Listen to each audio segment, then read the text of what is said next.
So just give us a moment. All right. Looks like we are up on YouTube. Fantastic. Let's make sure it works. So just give us a moment. It works. Hello all, welcome again. We'll be starting in just a minute or two here.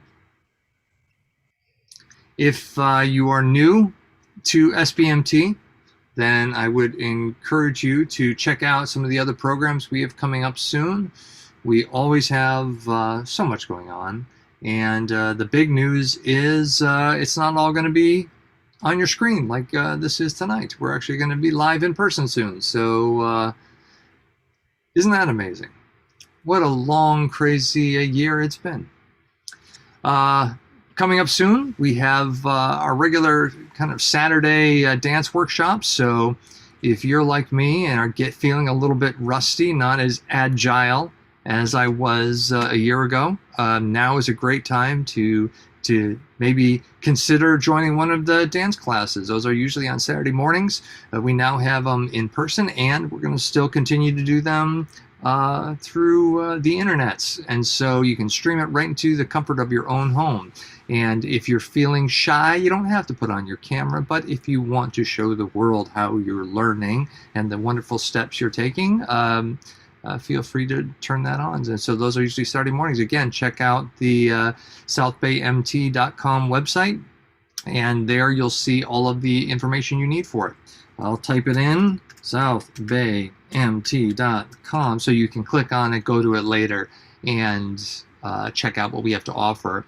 We offer tap and jazz and have some lovely instructors.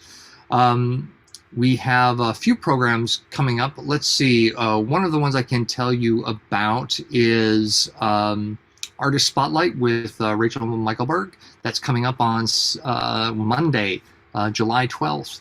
What a lovely person. I actually, when I decided to get back into theater just about a few years ago, and I was asking around for a vocal coach because I didn't want to repeat all the past mistakes I did years ago, and was hoping to I took several lessons from Rachel, and she was just phenomenal. And she's an author with a new book she just recently released. So again, it should be a wonderful conversation that's coming up on July 12th.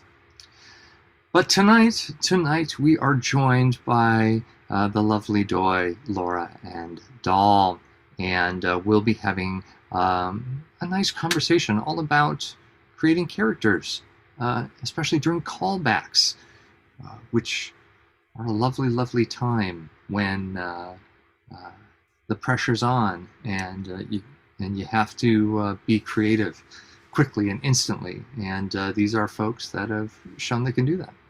We'll be starting in just a minute. Thanks for joining us. I'm going to quickly check our YouTube channel, make sure we are up and running and everything's good there. Thank you so much for joining us tonight. You probably hear some dogs. I don't know if you can hear them. I certainly can. I have lovely animals who it wouldn't be a Zoom meeting here unless you have someone with their dogs barking. And so that would be me. That's okay. You might also hear a toddler at some point on my end. I love toddlers too. Those are good too. Great. So thank you all. Thank you all for joining here. And yeah, if you hear animals or small humans, that's okay. We all understand. We all understand. Again, thank you for joining us tonight. So we're streaming on YouTube as well, so you can feel free to join there, and I'll try to watch the chat there as well. But again, thank you for joining us tonight. Again, I am joined by Laura Domingo. I am joined by Doll Picotto. And I am joined by Doi Charsupanar. Now I'm going to get it wrong. I finally got your name right, and then I screwed up, so I apologize for that. Charsuparan. Beautiful.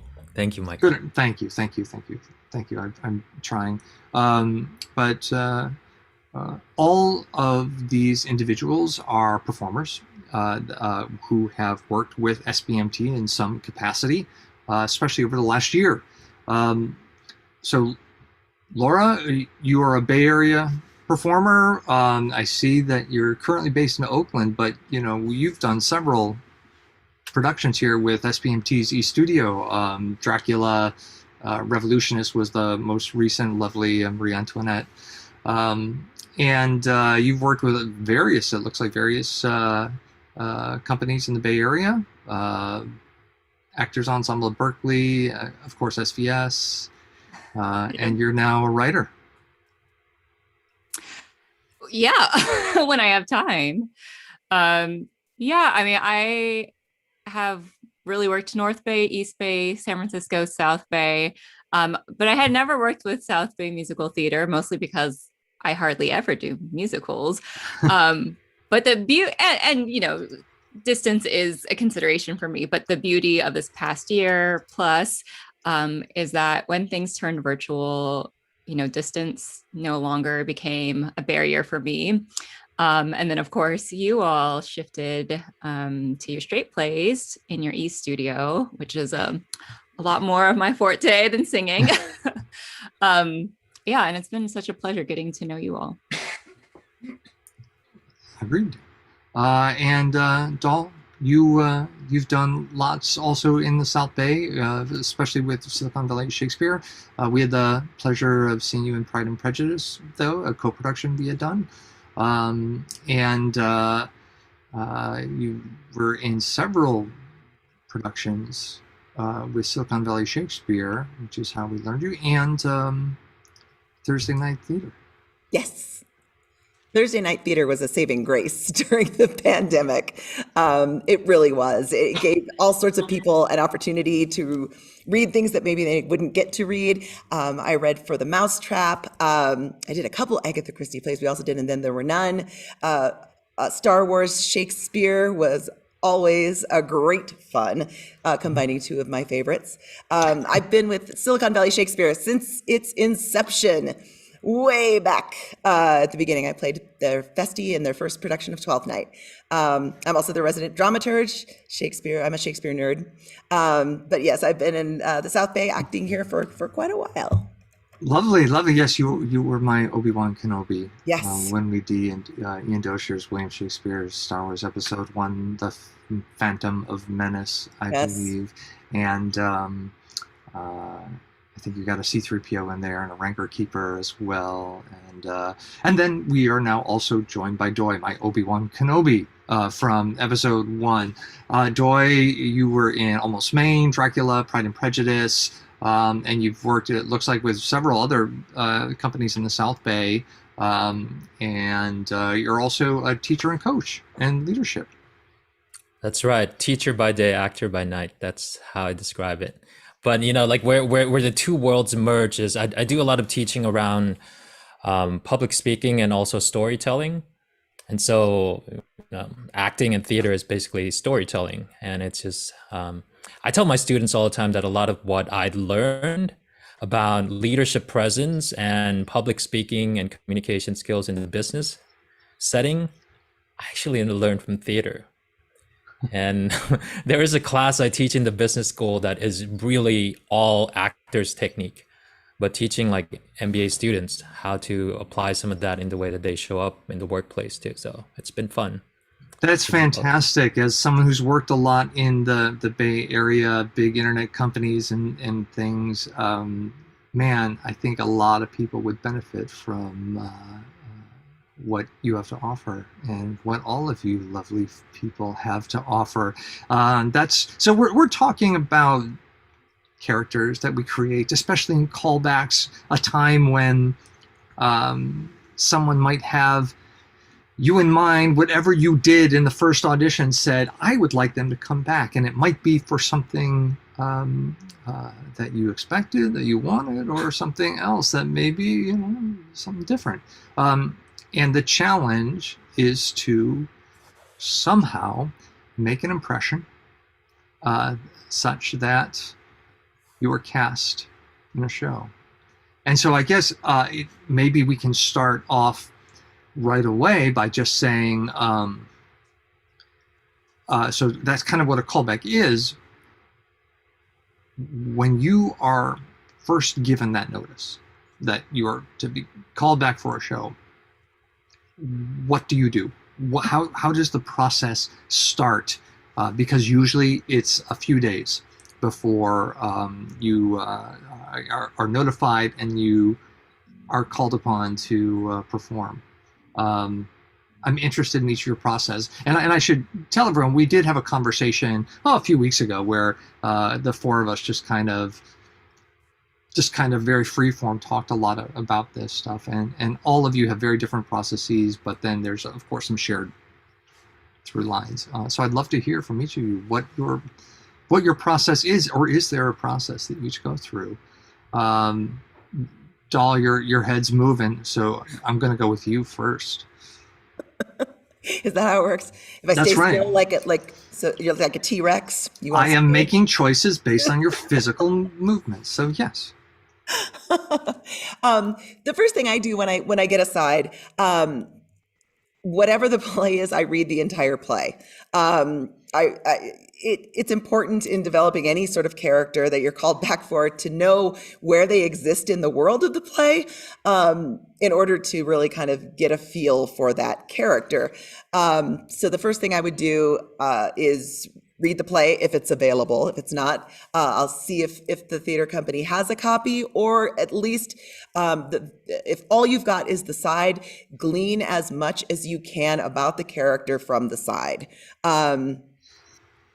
For example, when we just did Pride and Prejudice, it's easy to read Pride and Prejudice and know what you can glean from that. But if you're just given, I just recently did Love, Loss, and What I Wore up at Montalvo, and did not have a copy of the play, just had a few little monologues. And that's all that play is a series of monologues. So even if you read the entire play, you don't necessarily get like a huge backstory behind this character. So in a situation like that, glean as much as you can from the text. Just keep reading, keep trying new things. Try it in the shower, try it while you're driving. Just keep trying things. The more you say the words, the more things you'll find in them, I find.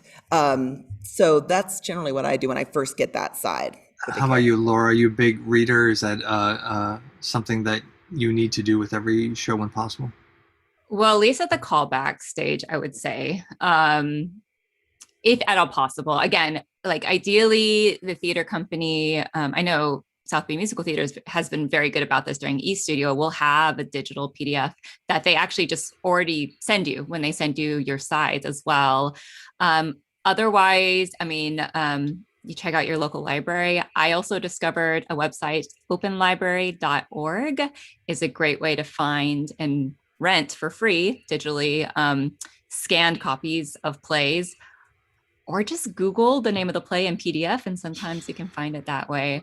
But it's important to at least be able to read the play. If not, usually you can find a summary somewhere, because Doll's right. You really need to understand the context of where your scene is happening and your character's journey and arc.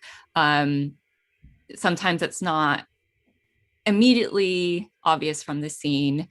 And also like what your character's relationship is to the other people who are supposed to be in that scene. So as much as possible, a summary, at least, but definitely the script. If I haven't already before auditions, I will try to hunt that down before a callback. So you're also a big reader, and you're hunting for, it sounds like, the arc, so the context of whatever is happening in the particular scene is one of the main things. I mean, this sounds obvious, but one scene is not happening in a vacuum. And there are things that if you know what has happened to this character before, there are things that you can bring in to a scene that's a lot richer than what is just face value in a scene. I think about like when I did Revolutionists, Marie Antoinette, and especially like the sides I had and those scenes is written really over the top. And, you know, like the audition monologue was this really frantic monologue where she is constantly changing directions, and it can be a bit confusing. You can not understand why she's speaking that way, and then when you read the whole play, I mean, it's little spoilers, you realize that most of the characters besides Olympe are really, you know, part of Olympe's imagination, who in this character, and Olympe is a writer. And so you understand that Marie at that point in those scenes that I had to do a callback for is really the representation of the creative process. And later she gets to mellow out into a bit more of a human character. Mm-hmm. And that gave me more direction on how to play that scene. Sure. Understanding where she's going, understanding what she represents during that scene. But that could be the case. That's a very extreme example, but that's a case even for a character who is just a real kind of solid character. You know, there's things that your character says, and there's things that your character's thinking. And sometimes the things that they're thinking are informed more from scenes before what you're doing in your callback. Mm-hmm. Very, very much so. That's a good point. Joy, how about you? What do you do to prepare? Yeah, I agree with Dahl and Laura around like understanding the context of the story and what's going on with your character. For me, like an important step, and it's always fun like when I get that email, because I mean sometimes there are surprises where I get called back for a role. I'm like, and so the first step for me is I gotta really be able to see myself in that character, because if I'm not convinced myself when I walk into that room, it's gonna show. So I spend a lot of time like really digging into what is this character about, like what is the backstory, what is the intention of this person, and I'll be honest, some characters take me a longer time to get to that point because I was just like I don't see it, but clearly somebody saw something, so I'm gonna try to figure out what that is. And then the fun part becomes when you start to get into the specific lines that you were given, and you're trying to figure out like how would this character say these words? What is it about them, their personality, sometimes even physicality that would make them say something at a certain pace, certain pause, certain accent, you know, those kinds of things. And that's always fun. So for me, it's really like digging into a character, and whatever, you just got to say yes to it and embrace it fully and try to find yourself in it. I think it's important. So let's say we're in that position where you are someone you get for callback, and you know what in your mind, this is kind of what I auditioned for, and then you get the callback and it's something else, and you're now in that. So you read the script, you understand where, okay, it's in this part of the story. I still am not connecting there. I still don't have it yet. So what do you do? How do you break through that? Well, for me, it's why. Why is this character doing what they're doing? And then I try to think in my own life experience, what is something similar that I can relate to? I got to find that link somewhere. And actually, this is true when I teach my students too. If you're going to relate to an audience or to somebody's story, where in your own life experience can you connect to that? And that is usually a good starting point. And once I find that bond, so I feel like it's my DNA, you know, it's like, oh, I know that feeling. And that's where it starts. So feeling. So it sounds, and I think that's a pattern that I see with all of you when we've had our kind of discussion is it starts with the intellectual work, and then it goes into the feeling work. I do this work so that I can throw it away and spend my time, in that emotional kind of side of things. Oh, hello, visitor, Feline. Yes, he has opinions on this as well. So let's say you're in that audition, that initial audition, and you're doing one thing, and it's for this one character, and you get called back, and it may or may not be for the same character, and so you do the work, you go through it, you go through this emotional kind of journey, and you're preparing for it. What if it's totally different than what you did in the original audition where you're landing? How do you navigate that? Has that happened to you? I can take that. Sure. Yeah, it happens a lot. It happens a lot. There are times when I've, at an audition, there'll be a particular, we'll be doing some Shakespeare play, and I'll be like, "Ooh, I want to play this role." So I'll pick an audition piece that's similar to that role, because if I can show the director that I'm like that role, then they'll call me back for that role. And then they don't call me back for that role, they call me back for this role, which is nothing like me or anything I expected. I think one of the most important things, one of the first things you have to do in all of this is clear any conceptions you have about yourself. They saw something else in you. They may, and you have to give that. So even if you're like, "I'm an ingenue, I've always played an ingenue," and they call you back for the hunchback role, embrace it. Go for it. Find those things that you can grab onto, stretch yourself. It's an opportunity. Any role that you're called back for is an opportunity. And believe me when I say this too, every single callback you go to, that director will be directing other things, and they will see you and they will remember.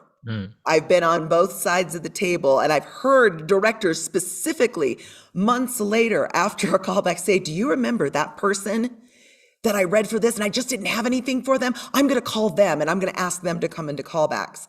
So whatever you're called back for, go for it. Even if you don't think you're anything like that, even if you think there is no way you're going to get cast, go for it. They see something. It's happened to me several times. And there's just a certain point where after all the work you do and all the connection you try to do and all the emotional work, there has to be a moment where you just let go. Say, "All right, this is it." And you take that side and you go in and you give it everything you've got. Yeah, I agree. And I know another thing we talked about when we did discuss this earlier is it's also a good idea just to be familiar with the other characters and perhaps the other sides, because another thing that happens a lot is you'll get called back for a role, and as long as they're not running late, they will often have you read for another role after all. So definitely prepare for the role for which you're called back. Commit, like Doll said. Sometimes it's like she said, they see something in you you didn't realize. Sometimes it is just to test your flexibility. And that's happened to me too. And in the end, I end up getting cast in the role I had originally had in mind. But again, it's good if you have time to at least be familiar with the other characters and also where they are, their scenes, because it is so common for you to just be, asked to read another role. Like, how many times are you up there and they say, "Okay, now switch"? So let's say, we have scenarios where, I'm prepared. I did my homework. I read the rest of the things. I kind of get this. And then there's the times where I didn't do it for whatever reason, or it's a new work, or I wasn't given the other things and I need to perform. So how does that change your callback? Or does it? Can you think of a time where you didn't quite have the information that you need? Yeah, sure. Yet, like you said, new works and everything. Yeah. The director should always, even if you have done your homework, I think almost always they will give you context of the scene. They will ask if you have questions. Take advantage of that. I think a lot of people don't. But if you need to, it's not going to look bad on you. You're not expected to know everything. Take the time to ask questions. And you always get the time to prepare with the scene. And once you're in the callback, that's also when, even if you have prepared, you need to be speaking with your scene partner. So you're on the same page. And that's also an opportunity to kind of, if you're not quite sure, to bounce ideas off of your scene partner or scene partners. Yeah, and I really think intention is key, because this is where if anybody wants to really get more experience with callbacks, especially preparing for those things, I'd say like go do improv, because it's about like making a clear decision, making a clear choice, commit to it and go with it, right? Because to other people it might not make sense at first, but in your mind it's got to make sense why you're deciding to do this right now and commit to it. Because as we see in improv, eventually people, once they get what's going on, they kind of buy in and go along with it, even though at first it looks a little crazy. And to Laura's point, if you're giving something, at least you commit to it. And if it's not exactly what the director wants, good directors will always ask you to try something different. You know, and if they don't, and they're just kind of poo-pooing on your work, then I'm not so sure that's a director you want to be working with anyway. Yeah, to build on Laura's point further, if you've got a scene partner, establishing rapport, super important. If you're reading with someone, I mean, if you can build a relationship with that person and your two characters in a short amount of time, it doesn't matter how brilliant two people that go in performing in their own little, not connecting with each other. If you have two people walking into a scene and they're both reading a side and they're both doing their own thing and there's no connection in the scene, they can be brilliant. But the next two people that come in and are actually interacting with each other and have a relationship and have done something together, in my experience, directors notice that a whole lot more than two people who are able to do great monologues on either side of the stage with no connection in between. So all of you mentioned like kind of that preparation work. So how do you prep? So let's say you're given a little bit of time before you have to do. What are things that you do to get that chemistry with that other person? How do you connect so that you can perform at the level that you want to for this callback? What are things you can do? Well, before a callback, I will have done the scene on my feet to an imaginary person. So I know I will have an idea of what I want to do in the scene. I mean, it's always good to ask your scene partner what they were thinking about the scene, what they were feeling. I feel like all callbacks, we always start with just like a read through just to get the words. And then as much time as possible as we have, we just do it on our feet. I think one of the most important things is if it's a scene where there's physical touch, I will ask my partner, is touch okay? And we'll have that conversation. Particularly if you're doing like a romantic scene, for example, talk about, showing chemistry. If you've had that conversation and you guys can be up on each other, I mean, that is really going to help paint that picture for the director and the casting team. But you can't just spring that on your scene partner in the callback room. You have to have that conversation and practice it and understand boundaries. You might get the wrong reaction that you weren't going for, I think is what you're saying there. Yeah. Exactly. So again, prep work when you can. Yeah, Dawn. Yeah, I think for me, like generosity is a big part of this too, because you realize you're sharing the stage with somebody else. So, and I try to give whoever it is that I'm going to do a scene with the vibe that, look, I got your back. I know we just met, but whatever choice you make, we talk about it, and whatever happens, I got you back, and the truth is also it's a small theater world. Even though I meet somebody just for the first time in this callback, I might see them again in the next show, in the next production, and I'd always make it a point to not be rude, not be disrespectful, and just treat people with respect. Let's talk about that for a sec. Professionalism in theater. So part of that sounds like we already are kind of hitting some of that because it is a small world. And if you are not professional, it might cost you the job. And as Dahl mentioned, perhaps future jobs. And so what are examples of professionalism in the theater callback experience? One of them, it sounds like, is being generous. One is communicating with your partner, getting, kind of buy-in and kind of permission. What are other things? I think when I think about the other actors you're interacting, I mean, same rule that you get in rehearsal, you're not there to give actors notes. So they might be doing something in your scene that you don't think that's how they should do it, but you're not the director and it's so not your job. But I do hear this out callbacks, other people trying to tell their scene partner what to do. All the time. And it's not going to help you, right? Because then you've just put your scene partner in this like such nervous mindset. And so just support, like Joy just said, support their choices, even if it's not necessarily how you would play it or how you were thinking your partner would play it, and see what that brings out of your performance. Like that's a big thing. And then similar to that, don't question the director. I was going to mention that you can maybe over prepare, or at least have too solid of an idea of what your character should do to the point where you're very stubborn and that's the only way you're going to play it. The director, like you said, first of all, they're not expecting you to do it quote unquote perfectly, or what the end product should look like.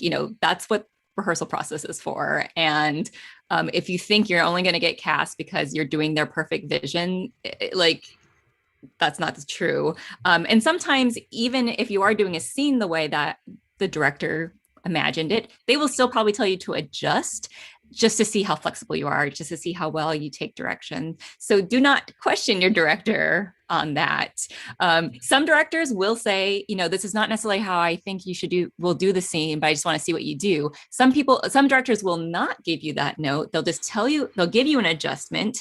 And that's the other thing I've seen actors do, is they'll kind of almost get into an argument with the director, like, oh, well, my character wouldn't do that because A, B, and C. It's like, that's not the point. Usually they're just trying to see how well you take direction and how flexible you can be. Once again, letting the intellect or the self-consciousness take over rather than the authentic emotion of just be getting true to, even if it's something you wouldn't necessarily do. How do you find that truth? Yeah, exactly. Yeah. And in that space, when people are getting ready for the callback, right, to be very mindful that each person's preparation process is different. There's a fine line between trying to be friendly and break the tension, and now you're annoying because you're talking way too much. I'm trying to memorize the lines, and can I please not, because right, is it just me? Like sometimes it's like I just kind of need a moment. Yeah. So it happens all the time. It was more, I think, in LA. When I was in LA doing auditions, there was a lot more of the game playing. I've seen much less of that here in the Bay Area. People are much more, it seems, conscious of themselves and each other, and giving each other space and to go about their process. I feel like what Laura was saying, sometimes you're in a scene with someone who feels very strongly about how a particular scene should go. Sometimes, although you may be ready to willing to work with the scene partner, your scene partner may not be in the same place. And everybody is trying to get into the same play. So, if you have a scene partner who's not cooperative like that, sometimes it pays off to be more giving and support and do your best to make the scene coherent and solid. There's another thing you can do, that if you feel like in this callback you did not get the opportunity to show what you really wanted to show, let the person running the callbacks know. Ask if they have a little extra time, if you're willing to stay a little later, if the director wouldn't mind seeing you in that scene again, reading with someone else. Go ahead and say it. If there's another role if you got called back for the role that you didn't want, but there's a role you really do want and you'd like that opportunity, ask. You can ask. The worst thing they're going to say is, no, we don't have time. No, I think we've seen all we need to see of you. And you say, okay, thank you so much. And you move on. But if you get that opportunity, it's an opportunity. So advocating for yourself, Yes. knowing, sounds again, kind of knowing, assessing the situation and being respectful with the way you present it, and then whatever response they give back, being okay with it, because they're kind of in charge of the process and know best. those are all good things. One thing I would add is be early. To be on time is to be early. And so don't waste other people's time.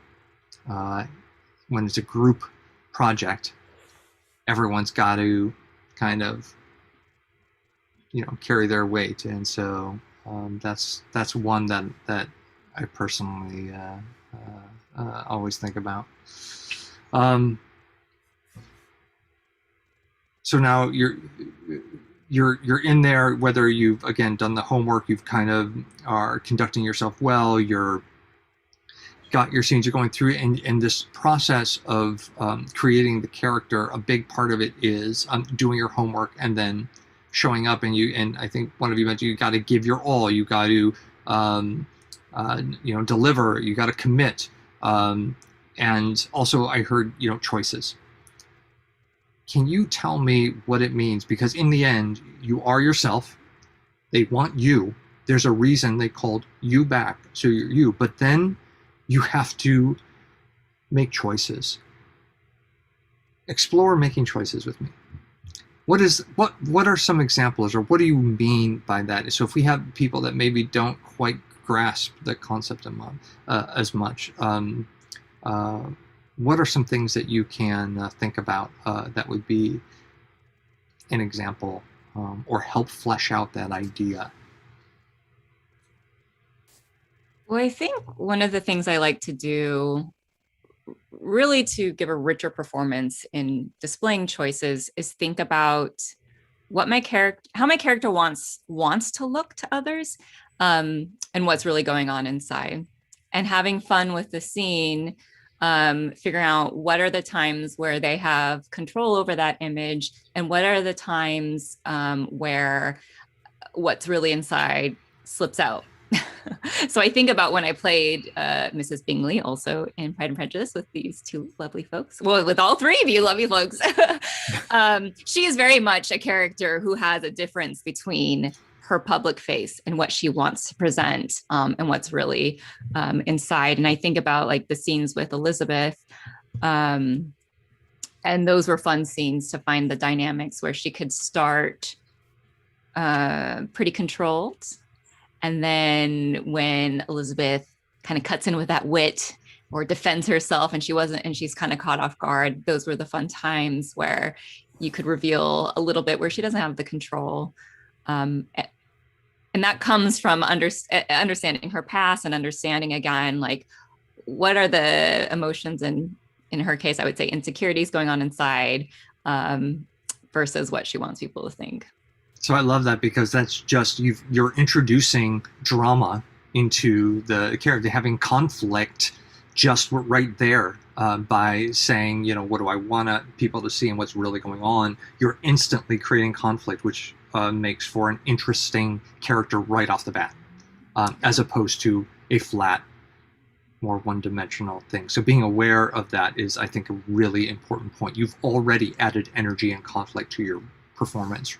Yeah, I mean, I think one of the very basic things you learn as an actor is to think about where your character is going. And I think maybe the next step is to think about what blocks them, and how they adjust. And that's going to bring a lot more, even in a callback. Absolutely. Absolutely. What is that obstacle?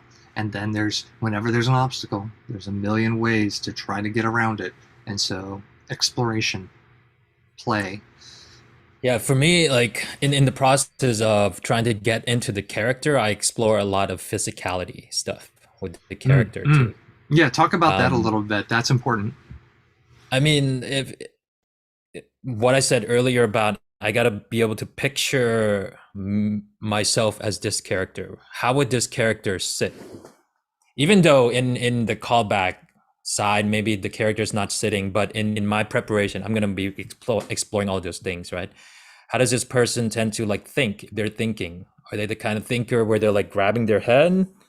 Or they're the kind of thinker that's just kind of like lost in space, and I explore those things. And then tying in with the script, the sides that was given is the fun part. Because a person never just pauses. it's nice to be able to put pauses, right? And usually, like in a lot of the scripts, the writers will even say like beat, longer beat or whatever. But I gotta ask myself, why did he just pause? Is he pausing because he's trying to avoid the gaze of someone? Or is he paused because he's reflecting? Because if I'm reflecting, how does my character reflect? Like all of that has got to be explored in the physicality to the point of if it's a period piece, especially like Pride and Prejudice, I told all of you already, I would do things like wear the shoes that the character would kind of wear because that carries my body differently. It's different from if I'm wearing sneakers. So then I kind of walk around the room in that space.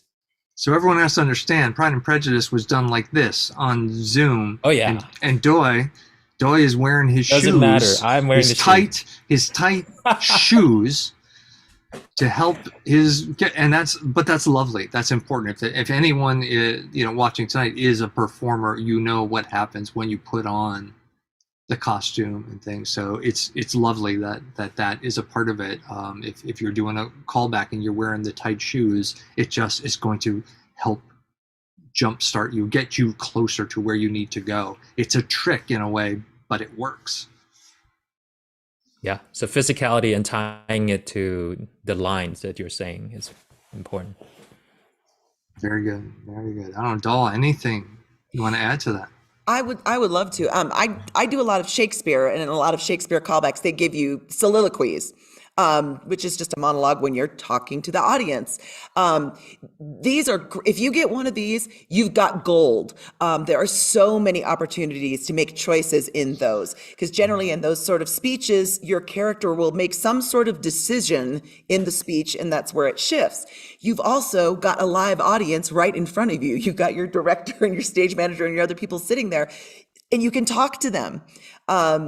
So yeah, I mean, Shakespeare's speeches are full of imagery you can make decisions about, full of, like I said, the character generally comes to a conclusion or a decision, or somebody will switch, or they'll ask questions.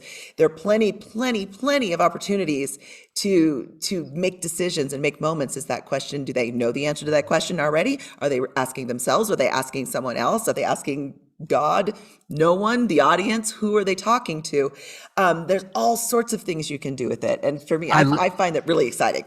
I love that term, making moments. I think that's it. I love that as a way to describe, if the writer has done their work and they have given you this meaty thing, it's all there.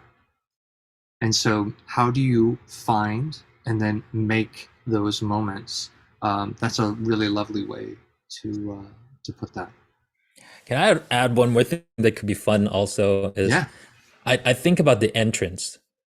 I think about what happened right before the lines that I'm about to say. Like, I remember for the callback videos that we did, if you watch, I'm always entering, right? From like something, because I'm like, the character didn't just all of a sudden start talking. So what was he doing right before that?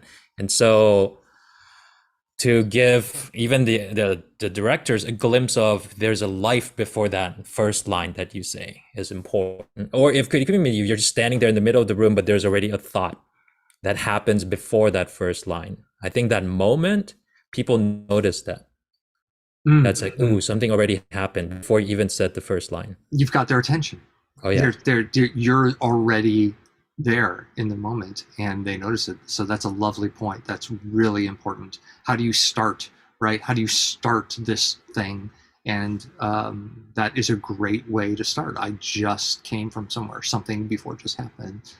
That's a really good point.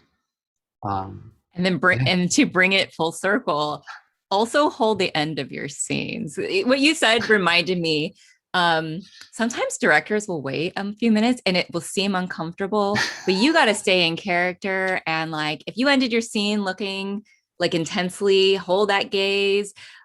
Because I do see I do see actors, they finish their scene and they're like, and they smile at the director and they didn't, just hold it for a little. Cause sometimes the directors are just basking in what they saw and they just need a moment. And then they'll say thank you. And it just helps kind of keep that picture in the mind for them. Another very good point. you have been given time, you should take the time. You should use the time. You should be acting with the time. Take as much as you can. Time matters, because time is precious and it's short and small, and so you only have that time to make your impression. So again, really, really great point. So let me ask you this then, Laura. You're a Dungeons and Dragons player. I am. I don't know if any of my other lovely participants in our panel tonight are, but one key component in that game, role-playing game, is creating characters. Yep. Harder? Easier? Is it useful at theater? Is it totally different? It's useful. I think it's so cyclical. I mean, I was an actor first, and so that has definitely fed into how I approach Dungeons and Dragons. Characters always first. Sometimes I frustrate people because they're like, why did you do that? That's not optimizing the game. I was like, but that's what my character would do. So that's how I do it. But you know what I do for that is a lot of character work, and I get to create it. So I get to create all of it. I have a campaign. I do it over live stream, and I have a campaign that will be starting in fall, and I wrote a 20-page backstory for that. Oh, which is not as long as I usually do, but I do create a backstory that's at least a number of pages, because role playing is all improv. And the no only one way, gives you the lines. No one gives you the lines. I mean, playing Dungeons and Dragons is all about making choices in the moment, and the only way to do that is to understand your character and where they're coming from and what they're trying to do. And that's kind of why I bring it up. I was the opposite. I was a game player before I was an actor. And when I think back over the years, you know, because I was playing in the early 80s. Yeah. But I think that was fundamental in understanding the process of becoming an actor. And I think it works, to your point, like there's a lot of similarities.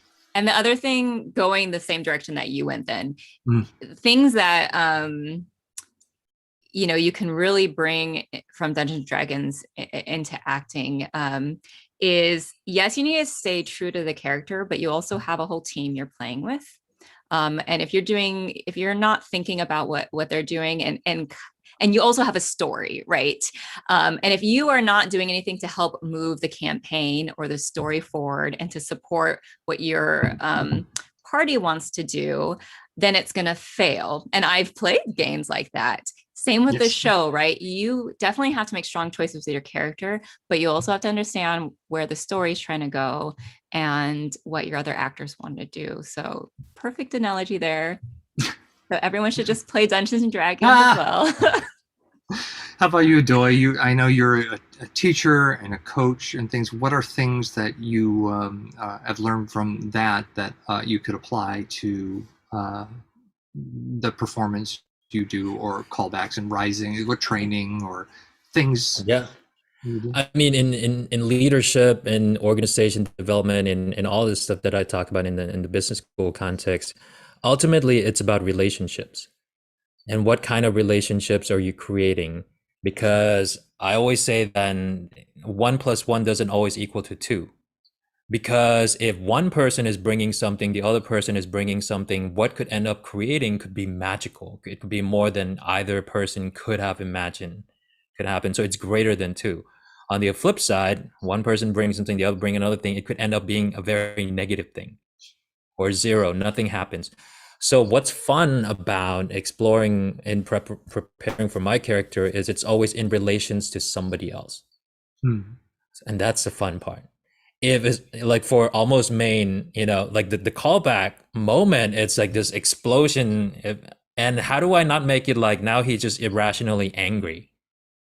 I got to think about like the relationship that I had with this person who I'd been married with for so long, and like what was it that got me to the point that feels that way. So it's the other person and what happened that triggers me to feel that. It's not an internal thing. So I got to figure out the relationship. And in a way that makes a job easier, because I'm not trying to manufacture something. I'm imagining somebody doing something to me that gives me that reaction, and that's always it's like role play or improv. If someone hands you something and you say yes to it, it just helps you. All you have to do is listen and react to that truthfully. Exactly. So absolutely, that getting out of your head, getting out of here, and being present and receptive to what is being there.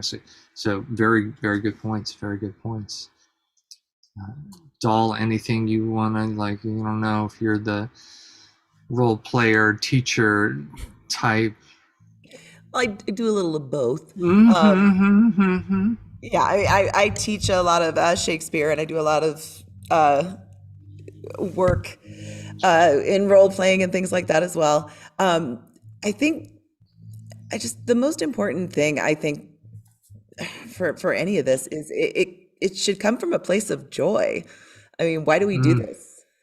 Why do we? I mean, the actors, we're so weird. I mean, let's be honest. Let's be honest. We are some of the most sensitive people in the world, and we put ourselves up on stage and put ourselves in front of directors and yell, "Judge me!" Like, this is, it's hard. Callbacks are hard. Auditions are hard, but we do it because we love it, because it fulfills us. It fulfills a need. So, I mean, no matter what role you're called back for, no matter what role you're playing, no matter what character you're creating, comedy, tragedy, doesn't matter. I just think if you bring it from an honest place of joy, and you love working with other people and you love creating scenes, you can't go wrong. So there's something that's just so true. There's something you guys mentioned. I think, Joy, maybe you mentioned it, we talked about, and that has always resonated with me. This point you try to get to where the pressure is off, that I'm trying to remember exactly. There's nothing at stake, where everything's at stake, but that point of there's nothing at stake, I'm just present here and having fun, and how important that is. That the callbacks where I do worst is where I'm trying to do what the director, I think they want, and I'm trying to be that, rather than just showing up and there's nothing at stake, and being there and having fun with it. Yeah, Go ahead, Laura. I was gonna say, I remember in our earlier conversations, we said, if a director only casts people because they did in the callback exactly what the director wants at the end of the rehearsal process, then you don't really want to work with that director, because they're really lazy and they just think their work is done. So yeah, you have to try to distance yourself from what you think the director wants, because again, they should either give you the adjustments to see that you can get there, or you might present them something they didn't even think of and they really like your take on it. That's another thing that happens. Happens all the time. All the time.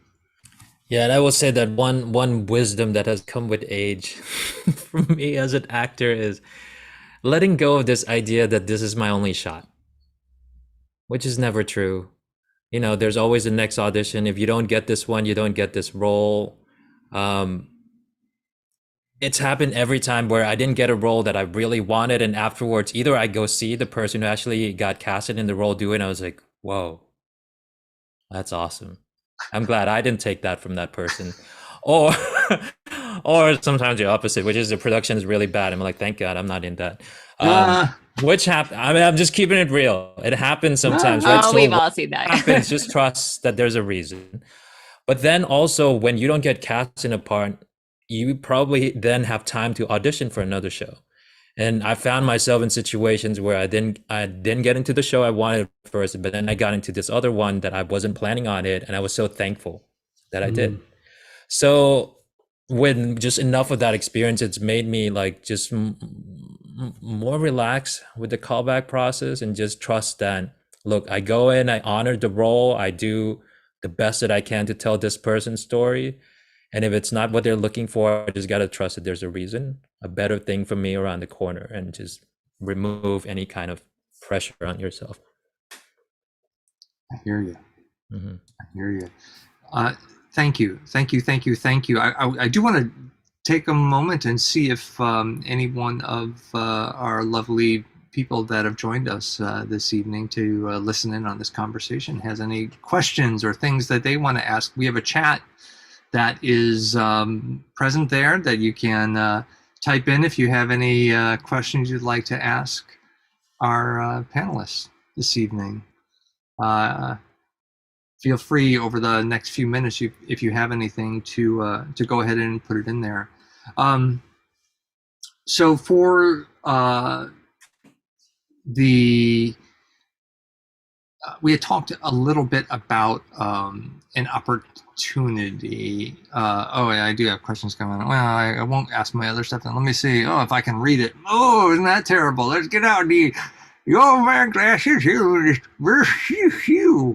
Participating in the 48-hour Shakespearean Magic Festival a few years ago with Silicon Valley Shakespeare at my school, Foothill College. It was so much fun. Yes, we have people that participated in that here.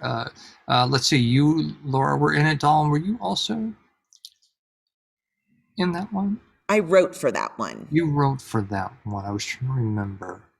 Thank you both. I watched all of those. They were hilarious. What was the hardest character for you to perform, and how did you prepare for it? That's tough. That is tough. What was one that you had a particular challenge where your various preparation and tricks maybe did they get you there? What was difficult about it? How did you overcome it? Oh, come on, you've all done plenty. Well, I mean, the hardest character I've ever had to do by far is Harold Hill in Music Man. Now why? Now why? You had trouble, my friend? Because the material is hard right itself. Like there's a lot of like fast talking situation happening, and mind you, English is not my first language, so that took extra effort to make that work. Bravo. Thank you. So there's the material itself, but then what I said earlier about I got to be able to see myself in that character. I think that was the one that I had the hardest time with, because I just felt like I couldn't relate to this person's story and what he was, what he represented. And it took me a while to get there. And also, I'll be honest, I also got stuck in the fact that the more I researched the character and I'm Googling, I'm just going to keep it real. I keep seeing more like white actors playing this role. Yeah. And, historically, white people. Yeah, historically, Yeah. So that didn't help. Because then I was like, wow, I really don't see myself in this character. And I'm going to get on stage and people are like, what is this guy trying to do? Bring out the real actor, so I had to like overcome that extra hurdle too. What's interesting was like in the process, I realized then the one part that I can relate to this character was the fact that this guy is an outsider coming into this town where nobody knows him, and he's trying to figure his way out and in a way like win them over for being different. And so I used that. I'm going to step onto the stage. I'm going to be the unexpected actor. If they're expecting to see a white man out there, I'm going to use that. I'm going to win them over each moment, So I ended up having a lot of fun by the time we opened the show eventually, but it took a long time to get there, to get over this like mind block, I would say. Yeah, the good news is things are changing. Life is changing, and both our directors and audiences and all of that, they're kind of sick of seeing people like me, and they want to see more. They've heard those stories, and so they want to include more people in. And SPMT recognizes some of the difficulties that American and theater in general has had over the years, and we're thrilled to invite many more people to tell stories and different kind of stories. So congratulations. I'm glad that you took on the role and defeated it head on. Thank you. How about Laura O'Donnell? Any difficult role or something that you had trouble trying to get over and how you got over it? Yeah, I think for me, it would have to be, we did an all-female production of Hamlet a few years ago for SVS, and I was cast as Claudius and the Ghost. Claudius is a very challenging role. I understand to a certain extent, like Doy's challenge when people are expecting to see one thing and they get another.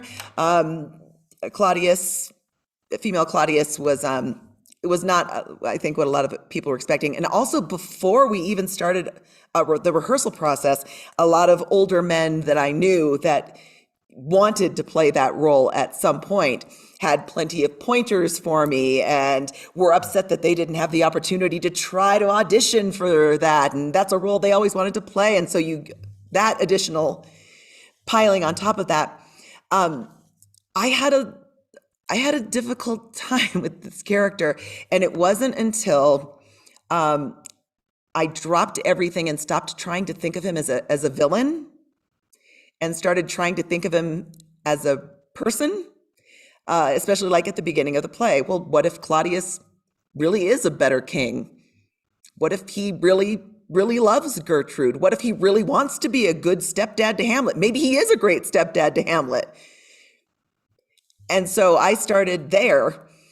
And so when that decision came later where, nope, I got to kill him. He's figured out what I'm up to and what I did. This is my choice now. It was a much bigger turning. And I actually had a little bit of the satisfaction of a couple of those men afterwards came up to me and were like, I'd never considered, like, I'd never thought of that. I'd never thought of thinking of him as a dad. Because generally, a lot of times when that role is played, it comes from a place of power. It's a power and villainy. It just wasn't connecting with me there. So I went a different direction with it and tried to think of him as just a guy who was trying to be a good dad. And it started clicking. So sometimes it's ignoring all the outside noise and what people expect you to do and finding what works for you. Sounds like you're a good actor, doll.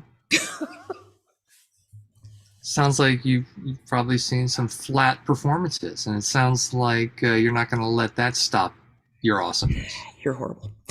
No, that's very great. No, that's wonderful. I love hearing that, and my God, I'd love to see you do a role like that. That would be entertaining, gripping. Laura, how about you? Anything difficult one that you had to overcome? Well, I did have one experience that touches on multiple things that we talked of. I was auditioning for The Importance of Being Earnest, one of my all-time favorite plays. Gwendolyn was on my bucket list. I went in with a monologue, related to Gwendolyn. I thought I rocked it. I did get a call back for Cecily, who is also like a great part, but I felt like I hate the word type, but I'm like an older woman. I mean, even then I was like on the older side. She's supposed to be this young, kind of naive and inexperienced and bubbly person. And it's just not the type of roles I play. And not only that, but one of the callback sides was like a scene with Gwendolyn, which just stung. And I had to get over it. I had to read and kind of be sad, like, oh, I don't. And then I just had to find the joy in her. And even though I didn't feel like I looked like the young part, I just embraced that energy, and I was bubbly and just really got into that mindset despite what I thought I looked like or what I thought my type was. And the scene went well. And like I said, we did the scene. They had a switch. I got to read Gwendolyn after all. And ultimately, that's what I was cast up as, is Gwendolyn. So, but I mean, that's not to say I wouldn't have loved playing Cecily, because, that is a great role. But, if I would have gone in there kind of just like, I don't want to do this role, and like gave a lackluster performance, I might have never gotten that opportunity to switch roles and even read for the part I wanted. So that was like just example of like, even if you don't think you're right for the part, or even if it's not something you want to play, just still go in there and have fun and try to make an impression. Absolutely, absolutely, and I totally see that you would be great in either role. I could see you do both. Um, Melody wrote a nice little thing in the chat just about trying to do a role in Taming of the Shrew and doing a male character and physical comedy, all of that. Yeah, and practicing in front of the mirror. Yes, difficult, but so rewarding. So rewarding when you do it. We're running out of time here, but I want to do a quick lightning round here of Kyle had put a question forward about you're at a callback, you had a side for only a minute or two, it's a two-person scene, you know 30 minutes before you're up. How do you spend that time? Yeah, that I will admit that is a long time, because if it's a short scene, you can only do it so many times before you feel like you're going to kind of exhaust your energy. So usually, I mean, I always check in with my partner, like, have you done enough? Do you want to take a rest? I take the opportunity. I don't need to work the whole 30 minutes. I take the opportunity to just center myself. Sometimes if I'm at a callback where there's multiple scenes, I will go read my other scenes. And then as it approaches, then I will usually kind of find my partner again. It's like, should we do it a couple more times just to kind of brush up on it? But I would for a very short scene, I would definitely not be working that for the full 30 minutes if I felt like we had a pretty solid plan. Makes sense. You want to keep that energy. Acting is exhausting. Doll, anything you want to add to that? Ditto. Great. Awesome. Hey, thank you for hanging out and telling us about your experiences and some of the challenges and some of the things you do to be successful. All three of you have been successful at callbacks. You've stood out, and so I hope everyone watching this tonight picked up one or two things that they can take away and maybe utilize themselves in whatever they do in life. It doesn't have to be theatrical callbacks, but ways of prepping, ways of showing up, ways of finding joy in things, ways of focusing and being in the moment and listening to who you're around. So you've shared examples of that this evening, and I'd really like to thank you for that. Any last words you'd like to throw out there? Don't give up. Oh, good Don't one. Stop. Don't ever stop. Don't Keep get in your going. way. Yeah. Because eventually you'll outlast all the other people who do. Oh, yeah, that's a good point. And I would say, I mean, you know, if you were ever like me, like wondering, because sometimes I did censor myself in the past. I count myself out even before other people did. So I wouldn't even show up to audition for something because I thought, oh, they'll never cast me for a role like that. Don't do that to yourself. You know, every audition, every callback is a learning opportunity. And somebody had a question in there about how you keep practicing and how do you keep developing the skill. Like showing up to audition and callbacks is a great way to practice as an actor. So don't count yourself out. And every time I walk into that room, even if I'm the only like person who doesn't look like anybody else in the room, I gotta say, well, great, I get to represent. And I walk in there with my head held high, and I'm gonna represent. And even if I don't get cast, I represent it. So keep showing up, keep representing. And to Michael's point, as BMT has been a great example, but many theater companies in the Bay Area especially are a lot more open to non-traditional casting and things like that now too. So definitely keep showing up and represent. And I would say that in any audition or even callback, remember that you're not just auditioning for that character or even that play, you're auditioning for every person in that room. So even if you don't get that role, and sometimes you are never going to get that role, they will remember you. I've had directors reject me. I have one director in particular. He rejected me like probably 5 to 10 times. I auditioned for him, and finally he wrote a play and just precast me in it. And then he wrote another play and he precast me in it. So you will make an impression, even if you just weren't right for those roles yet. Great points. It was the first show I ever got cast was because I think I was assistant director. They made us all do it. It was a school thing and everyone had to do it. And one of the kids ultimately had to drop out, but because I showed up every single time on time, did work. And he's okay, you're in the role. It's like on stage, I don't do I'm the back. I'm not with the end, but showing up, showing that competency suddenly opens up opportunities you never know. Step out the door, things are going to happen. And so being open to that. Good wisdom points from all of you. Thank you for sharing your evening with us. I hope the rest of it is just as lovely. And thank you all for joining us and hanging out. Peace to you. And why don't you come audition sometime? There's a lot of life, a lot of living to do. A quote by my birdie there. Good evening, all. Thank you. Take care.